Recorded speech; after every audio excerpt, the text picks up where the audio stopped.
رشتہ داری یا کسی اور چیز کو میں بیچ میں لاؤں. میں اپنی سیاست کرتا ہوں بھٹو خاندان کی کہ ان کو لے جائیں امریکہ لے جائیں. وہاں پہ بہت انسٹیٹیوٹس ہیں جہاں پہ ٹریٹمنٹس ہوتی ہیں اور ہسٹری ہے ہمارے سندھ اسمبلی کی. یہ وہ اسمبلی ہے جس نے پاکستان بنایا تھا.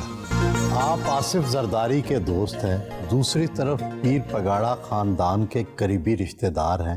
ان دو سیاسی مخالفین کے درمیان توازن کیسے رکھ لیتے ہیں؟ سیاست جو ہے اس میں خاندان کا کوئی چکر نہیں ہوتا.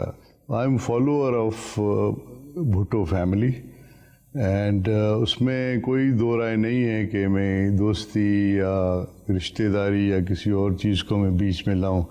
میں اپنی سیاست کرتا ہوں بھٹو خاندان کی. آپ آصف زرداری اور ذوالفقار مرزا کے 45 سال تک مشترکہ دوست رہے.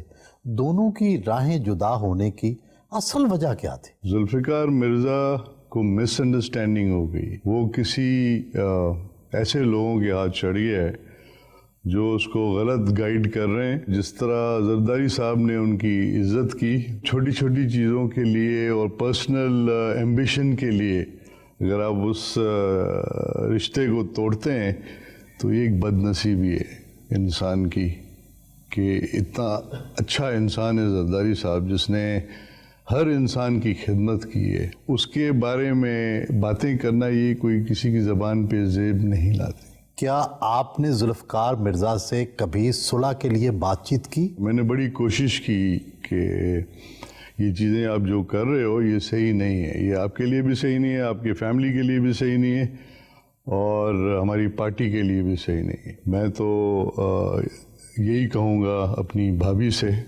ڈاکٹر فہمیدہ مرزا صاحبہ سے, کہ ان کو لے جائیں امریکہ لے جائیں. وہاں پہ بہت انسٹیٹیوٹس ہیں جہاں پہ ٹریٹمنٹس ہوتی ہیں تو وہاں ٹریٹمنٹ اس کی کرائیں. مشہور ہے کہ 70 کی دہائی میں سلیم اکبر بگٹی اور آصف زرداری کے درمیان ہونے والی لڑائی میں آپ بھی شامل تھے. واقعہ کیا تھا؟ بچانے والا تو اوپر بیٹھا ہے رب جو سب کو بچاتا ہے, لیکن چھوٹی چھوٹی باتوں پہ ان کی جو مس انڈرسٹینڈنگ ہوئی تھی. اب تو مرحوم بگٹی صاحب یہاں نہیں ہیں, لیکن بعد میں انہوں نے ریئلائز کیا تھا کہ جو کچھ بھی انہوں نے کیا وہ غلط کیا تھا, تو زرداری صاحب نے پھر ان کو معاف کر دیا تھا. صوبائی وزیر بلدیات بھی رہے اور اب اسپیکر سندھ اسمبلی ہیں.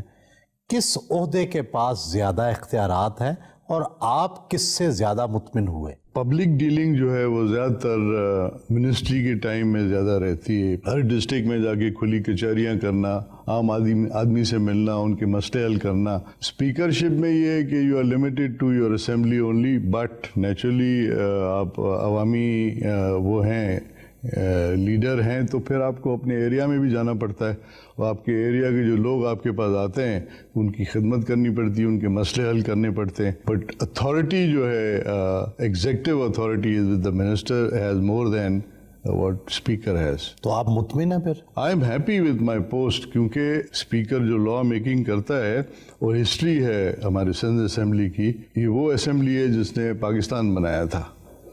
آپ سوچیں جب ریزولیشن پاس ہوا تھا پاکستان کے لیے تو اس زمانے کے جتنے بھی رولرز تھے وہ جھک گئے تھے اس ریزولیشن پہ کہ ان کی یہ ڈیمانڈ ہے کہ آپ پاکستان بنائیں. قائد اعظم محمد علی جناح صاحب نے اوتھ لی تھی سندھ اسمبلی میں. First prime minister of Pakistan Liaquat Ali Khan, انہوں نے بھی وہاں پہ پریزائڈ کیا تھا اسمبلی میں. کہا جاتا ہے کہ اسپیکرشپ کانٹوں کا ہار ہوتی ہے. آپ دونوں بیویوں یعنی حکومت اور اپوزیشن کو اکٹھے کیسے چلاتے ہیں؟ Speaker is suppose to be a neutral person, اور میں کوشش کرتا ہوں کہ اپوزیشن اور گورنمنٹ سائڈ کو دونوں کو ساتھ لے کے چلوں. میجورٹی آف ٹائم جو ہے میں اپوزیشن کو دیتا ہوں کیونکہ ان کی میجورٹی نہیں ہے تو they deserve to have more time then the government side. Speakership کے بعد اگلا سیاسی زینہ وزارت اعلیٰ ہوتی ہے. پارٹی نے موقع دیا تو کیا تبدیلی لے کر آئیں گے؟ جو بھی رول آج تک مجھے پارٹی نے سونپا ہے میری کوشش رہی ہے کہ میں وہ ڈیلیور کروں. اگر وہ موقع بھی ملے گا تو انشاءاللہ I'll make sure it happens. I should deliver whatever I can. جوانی میں ماڈلنگ کرتے رہے,